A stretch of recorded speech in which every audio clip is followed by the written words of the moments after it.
గురువుగారు చదువులో ఏకాగ్రత ఉండదు. చాలామంది ఈ రోజుల్లో ఉన్న పిల్లలకి ఏకాగ్రత ఉండట్లేదు. ఎంత చదివినా కూడా వాళ్ళు ఇంప్లిమెంట్ చేయలేకపోతున్నారు ఎగ్జామ్స్‌కి వెళ్ళిన తర్వాత. దానికి ఏ కారణాలు ఉంటాయంటారు? ఇప్పుడు చదువు చూడాలి అంటే బుధుడిని చూడాలి. జాతక చక్రంలో బుధుడిని చూడాలి. సెకండ్ హౌస్ని, ఫోర్త్ హౌస్ని చూడాలి.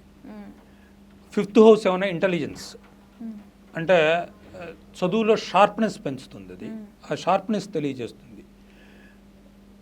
గురుడు ఏమైనా మనకు విజ్ఞతనిస్తాడు. బుధుడు ఏమైనా చదువు ఇస్తాడు, ఇంటెలిజెన్సు చదువు ఇస్తాడు. బుధుడు అనేవాడు ఎందుకు చూడాలి అంటే అప్పుడు బుధుడు is young, by nature is young, అంటే ఒక యవ్వనంతో కూడిన వాడు బుధుడు. అంటే యవ్వనంలో మనం చేసే పనులేంటి, ఇది చేస్తాం. తర్వాత చదువే కదా ముందర మనం ఎక్కువ భాగం చదువులోకి వెళ్తుంది. కనుక బుధుడు బాగుండాలి. బుధుడితో రాహు సంబంధం, కుజ సంబంధం ఉండకూడదు. కుజ సంబంధం ఉన్నా చెడుతుంది, రాహు సంబంధం ఉన్నా చెడుతుంది.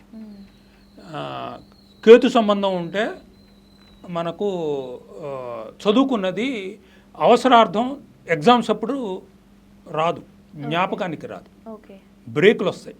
మనం రాసే ఫ్లోలో బ్రేకులు వస్తాయి. సో కేతు సంబంధం ఉన్నా అట్లాంటి బ్రేకులు వస్తాయి.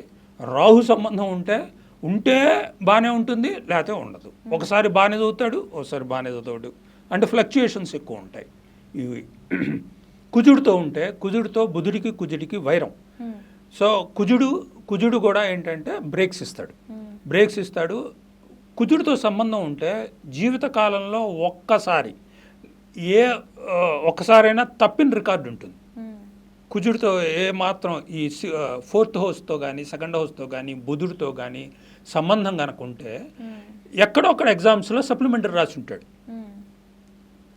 ఈ కుజుడితో ఉన్న ఇది ప్రాబ్లం అదనమాట. ఇది దీంతో పాటు ఇందాక నేను డివిజనల్ చార్ట్ చెప్పినట్టు D24 అని ఒక డివిజనల్ చార్ట్ ఉంటుంది మనకు ఎస్ట్రాలజీలో.